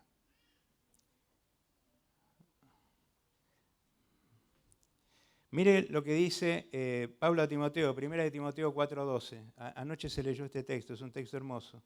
Pablo hablando a Timoteo, ninguno tenga en poco tu juventud. Ninguno tenga en poco tu juventud. Era un hombre joven, 30 años. En esa época, 30 años era muy joven para el ministerio. Ninguno tenga en poco tu juventud. Sino, sé ejemplo de los creyentes. No le dice a este joven, sé ejemplo de los demás jóvenes. No, de todos. Viejos y jóvenes. Sé ejemplo de los creyentes. En palabra, conducta, amor, espíritu, fe y pureza. Miren qué tenía que ser ejemplo. En palabra, en lo que hables. Ejemplo en lo que hables. En conducta, en lo que hagas, en amor, en lo que sientas, en espíritu, en lo que pienses, en fe, en lo que creas, en pureza, en lo que mires y escuches. Ejemplo en todo. Impresionante, ¿no? ¿Por qué Pablo podía decirle semejante cosa? ¿Sabe por qué? Porque él a los corintios, en 1 Corintios 11:1, le dice, sean imitadores de mí, así como yo de Cristo. Yo vivo como Él, ustedes vivan como mí, como vivo yo. ¿Se imagina poder decir esto?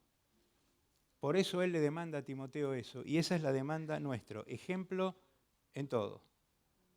Ejemplo en todo. Tenemos que poder darnos cuenta y advertir a la gente cuando hay cosas que está la gente comiendo, que está recibiendo de todo el entorno evangélico, que son malas, que son peligrosas, que son destructivas. Segunda de Reyes 4:39 dice, salió uno al campo a recoger hierbas y halló una como parra montés, una hierba que parecía algo. Y de ella llenó su falda de calabazas silvestres y volvió y las cortó en la olla del potaje, pues no sabía lo que era, no sabía lo que era. Después sirvió para que lo comiesen los hombres, pero sucedió que comiendo ellos el guisado, alguien dijo, varón de Dios, hay muerte en la olla, y no la pudieron comer. Esto está en el contexto de la escuela de profetas de Eliseo. Eliseo y sus profetas, sus alumnos, están ahí. Tienen hambre y uno de los alumnos, de los profetas, de los obreros, va a buscar alimento, pero trae para comer algo que era veneno. Hay que tener cuidado de lo que uno come, ¿no? Porque hay muchas cosas hoy que se ofrecen como evangélicas, pero no lo son. Vivimos en un tiempo muy, muy difícil y se nos demanda ser claros en cuanto a todos este tipo de cosas, ¿no? La Iglesia está enfrentando desafíos, nosotros estamos enfrentando desafíos y tenemos que poder entender claramente que se nos demanda permanecer en aquello que aprendimos un día. No modas, no corrientes nuevas. Hoy la nueva revelación, si usted estudia las nuevas revelaciones, no son otra cosa que las viejas herejías. Son eso. Nueva revelación que es nada más y nada menos que la vieja herejía. Tenemos que tener mucho cuidado de permanecer en aquello que realmente viene de parte de Dios. Le voy a dar este ejemplo. En Apocalipsis capítulo 2, el Señor hablando a la iglesia de Éfeso, la iglesia condenada porque había dejado su primer amor, ¿no? Y le dice, pero la alaba por esto, le dice, tienes esto, que aborreces las obras de los nicolaístas, las cuales yo también aborrezco. Aborreces algo que yo también aborrezco. Apocalipsis 2:6. Pero pasan 200 años y el Señor vuelve a hablar a la iglesia, mensaje de la iglesia en Pérgamo, Apocalipsis 2:15, y dice, y también tienes a los que retienen las obras de los nicolaitas, las cuales yo aborrezco. Pero no dice que la iglesia la aborrece. Así que al principio la iglesia aborrecía lo mismo que aborrecía el Señor. Pasa el tiempo y la iglesia no sigue aborreciendo lo que Dios aborrecía. Dios sí, pero la iglesia no. Entonces, ¿cuál es nuestra responsabilidad en todas estas cosas? Entienda, hoy se está proclamando, se está enseñando a nuestros hijos, a nuestros nietos, se les están enseñando aberraciones. La iglesia tiene que enseñar. Usted tiene que enseñar lo que es el matrimonio desde su púlpito, tiene que hablarle a la gente, tiene que claramente dar una idea de cómo se conforma una familia, de cómo es la relación sexual. Hay que hablarlo, la gente no sabe, no sabe. Obviamente este tipo de temas son conflictivos, son muy conflictivos. Yo en China contaba, cuando estuve en la iglesia del pastor Alberto, contaba que en China yo prediqué varias veces en la iglesia oficial, la iglesia del gobierno, en contra del aborto. Usted me dice, ¿por qué predicar en contra del aborto? Porque China comete más de 24 millones de abortos al año. Más de 24 millones de abortos al año comete. Hay publicidad en todos lados instando a la gente a que aborte, para que no crezca la población. En los colectivos, en todos lados hay publicidad. Entonces, ellos dicen, háganlo. Y la iglesia calla. ¿Cómo sabe la gente lo que tiene que hacer? Hay que hablarlo. Usted y yo lo tenemos que hablar. Tenemos que poder decirle a ellos qué hacer. Termino con esto.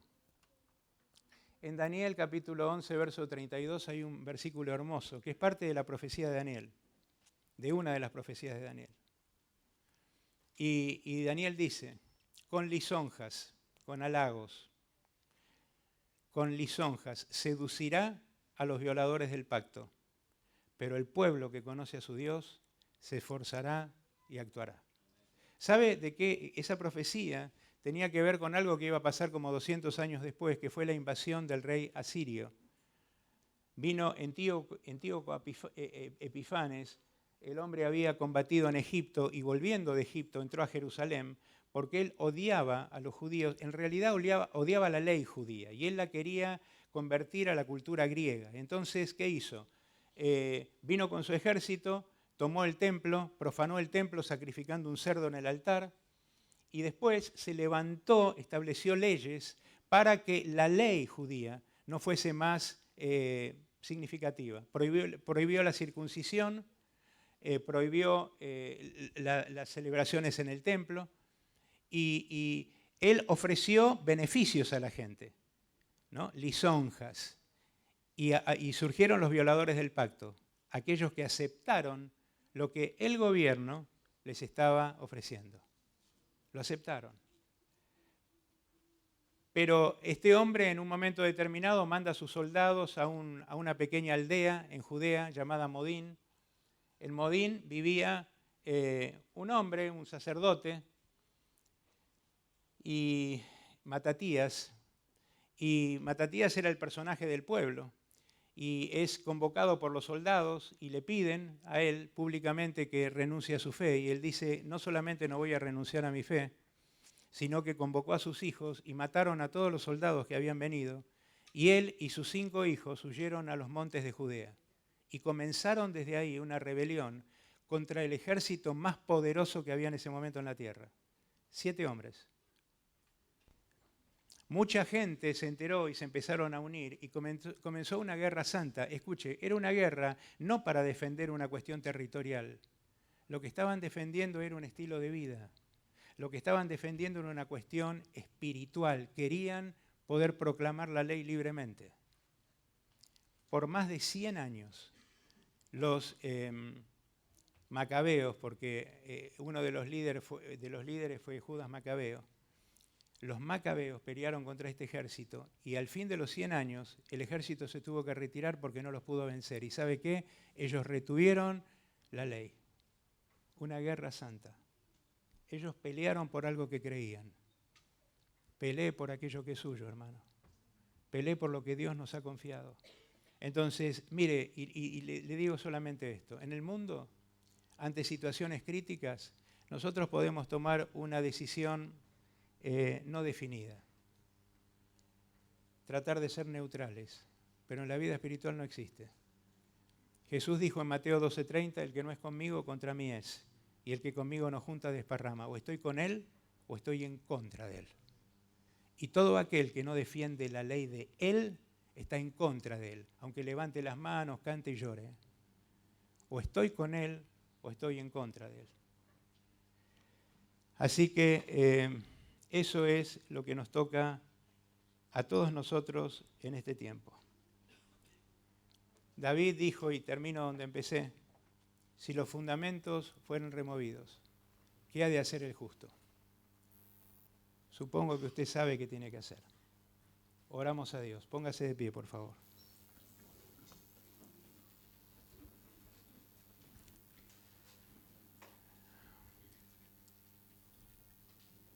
Señor, en el nombre de Jesús te damos gracias por este día maravilloso, Señor. Gracias por la libertad gloriosa que disfrutamos en esta tierra bendita todavía hoy. Señor, y gracias por habernos permitido en esta mañana leer tu palabra. Señor, te agradecemos. Nos unimos al dicho, a la expresión de nuestro hermano Pablo, agradeciéndote por habernos considerado fieles, llamándonos al ministerio. Señor, acá hay hombres y mujeres que te aman, personas que han puesto las manos en el arado y que están comprometidas con la cosecha de este último tiempo.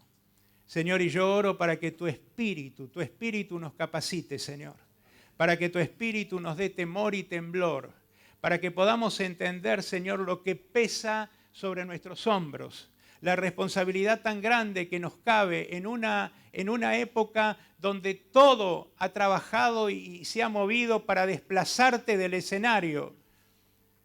Señor, en ese tipo de contexto, la responsabilidad preciosa que tenemos de levantar tu nombre en alto. Señor, yo oro en el nombre de Jesús, para que en cada iglesia representada por mis hermanos el nombre de Cristo pueda flamear como una bandera.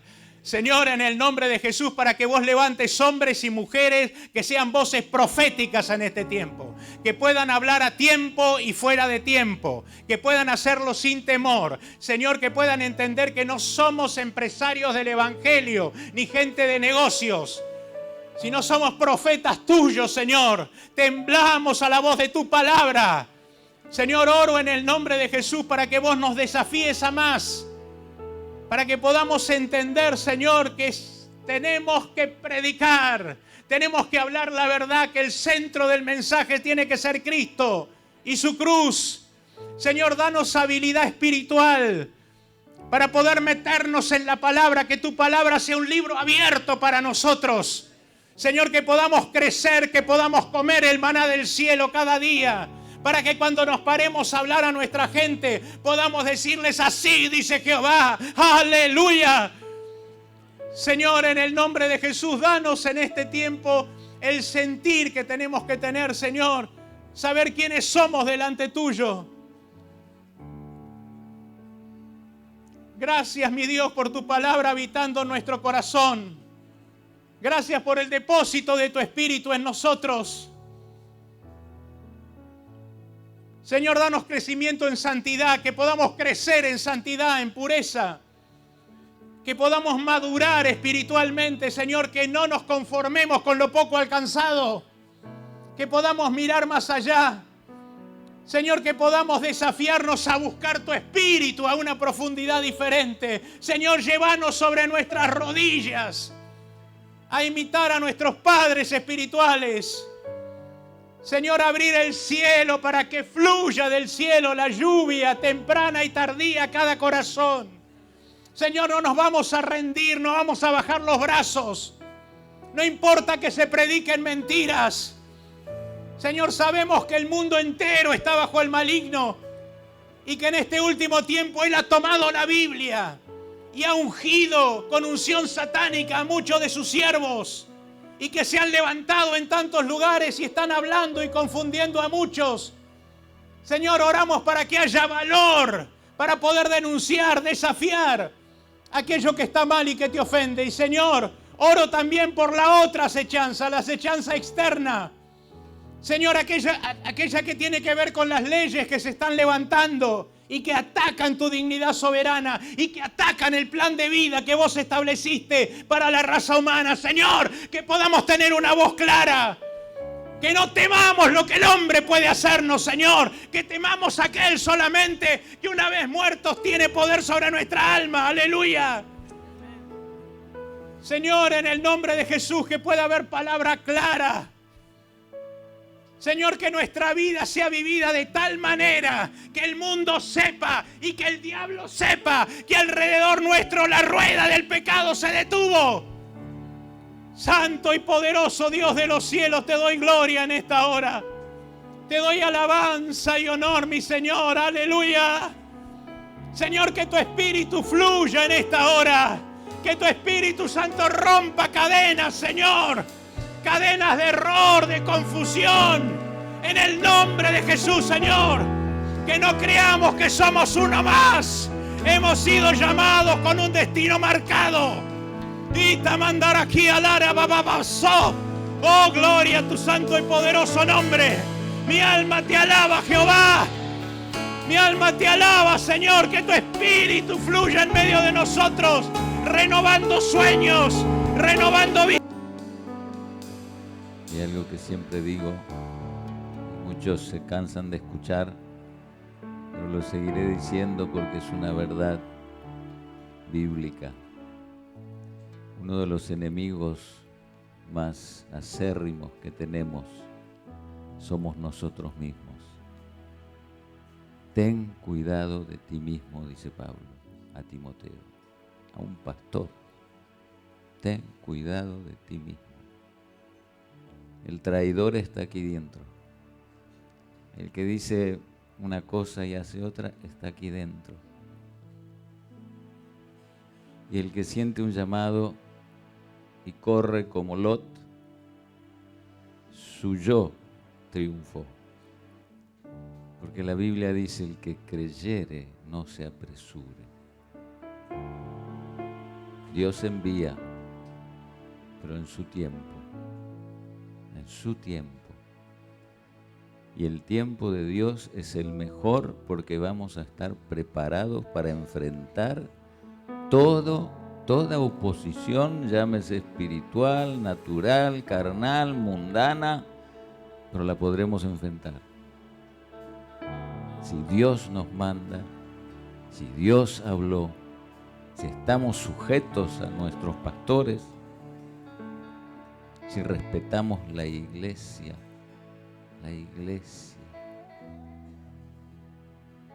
Qué poco respeto hay por la iglesia. Y lo que más ama a Dios es su iglesia. Amén. Les quitaría minutos más, si me acuerdo. Dice en Isaías que los profetas hablaban de parte suya propia y decían, Dios habló y dijo paz, paz, y no había paz. Engañaban al pueblo y eran los pastores, los profetas. Tenemos una responsabilidad muy grande, muy grande. Si Dios nos desecha, estamos perdidos. Como ese que dijo, no, yo no lo voy a seguir. El Señor le dijo, anda por tu camino. Han hablado, dice, son amadores de la avaricia, la platita, como dijo el pastor. Y eso enseñan a la iglesia. Y la iglesia pasa a ser un almacén, un frávega, donde se venden y se compran cosas. Y miren lo que dice Isaías, muy actual. Está ese pasaje de Jeremías que dice, paraos en los caminos y volved a las sendas antiguas y hallaréis paz para vuestras almas. ¿Y qué dijo el pueblo? No caminaremos por ahí.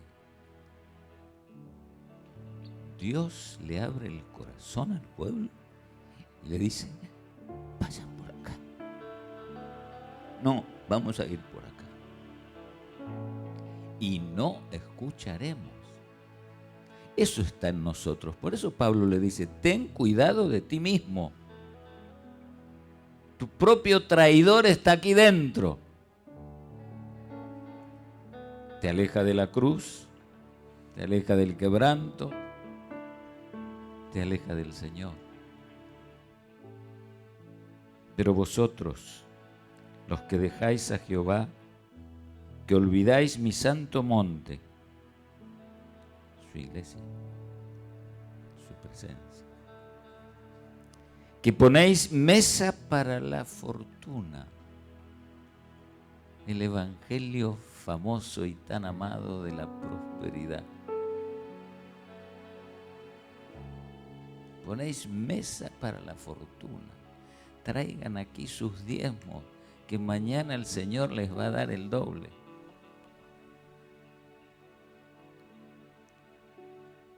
Y suministráis libaciones para el destino. Yo decreto que mañana, ¿dónde está en la Biblia que el pueblo decreta y Dios hace? Es un Dios pequeñito. Le hace caso a uno apenas un poquito más grandecito, nosotros. Yo digo, si pudiéramos dimensionar la grandeza y la divinidad de Dios, nos comportaríamos de otra manera. Es tan grande Dios, dice el Salmo 145, es inescrutable su grandeza, es insondable, no se sabe de dónde viene ni para dónde va, es inmenso.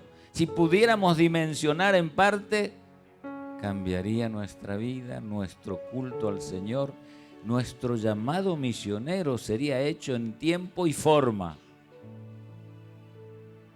Y no donde queremos, donde Dios nos manda, a la China. Donde no se puede decir Jesús. Como en tantos lugares, en Túnez, en Marruecos. Estos días me encuentro con un misionero que está en Túnez, Marruecos y Argelia, argentino. Dice que va caminando por la vereda hablando con otro, no puede decir ni evangelismo, ni evangelio, ni Jesús. No lo pueden decir aunque sea suavecita. Si pasa alguien y escucha, a los 2 minutos está la policía y los lleva adentro.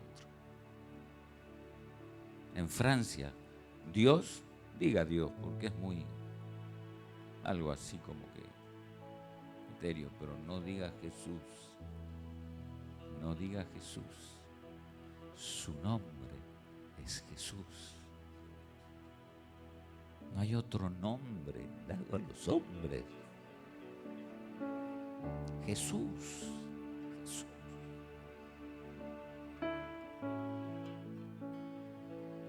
Si Jesús no es el centro de nuestra vida y de la iglesia, hermanos, pongamos un almacén y dediquémonos a otra cosa. Jesús es el centro, es todo, es el Rey, el Señor soberano, que hace lo que se le da la gana. Y si Él manda, hay que obedecer. Si Él envía, es un mandato. No es sentí. No. Sentí, voy a poner a orar hasta que Dios me mande. Dios manda. No pregunta, no te pide una opinión. En ningún lado en la Biblia el Señor pide opiniones. Él manda y nosotros obedecemos.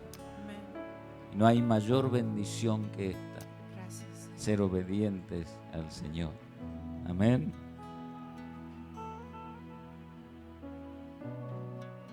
Bueno, hay otros pasajes, pero se ha hecho tarde. Que Dios nos ayude. Amén. Y que salga de nuestra boca la palabra Jesús. Jesús. Pronúnciela 1000 veces al día. Jesús, Jesús, Jesús.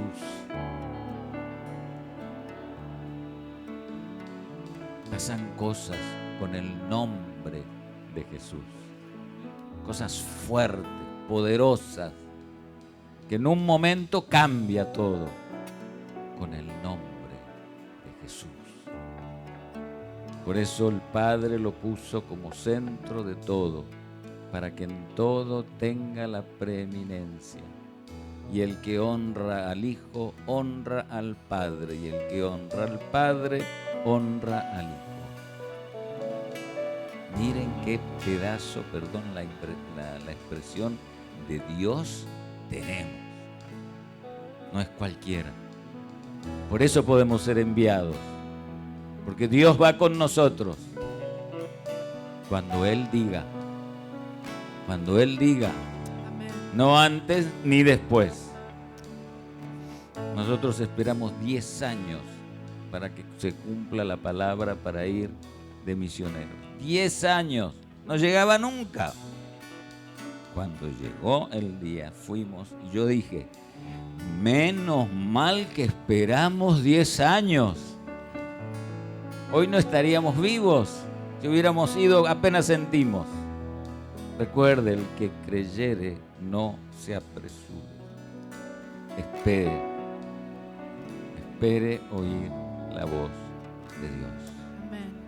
Tengamos el coraje de llevar la verdad adelante. Amén. Pase lo que pase. Amén. Venga lo que venga. Ya está aquí, ya está. Que Dios nos dé el coraje, la valentía de ir con la verdad, de ir con Jesús y de marcar, como decía el pastor, el camino. Es difícil marcar el camino, saber por dónde llevar al pueblo. Muy difícil. Porque si nos equivocamos, perdimos. Gracias. Ninguno estuvo, dice el profeta, en el secreto de Dios. Por eso habló mentira.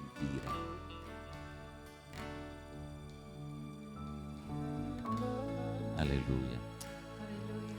Pero Dios es bueno. Amén. Nos ama. Por eso nos cuida. Por eso nos cuida. Y no podemos escaparnos de sus manos, de sus Gracias. brazos. Gracias. Nos tiene agarrados.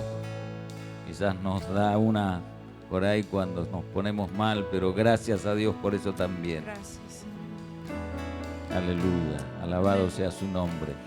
Heme aquí.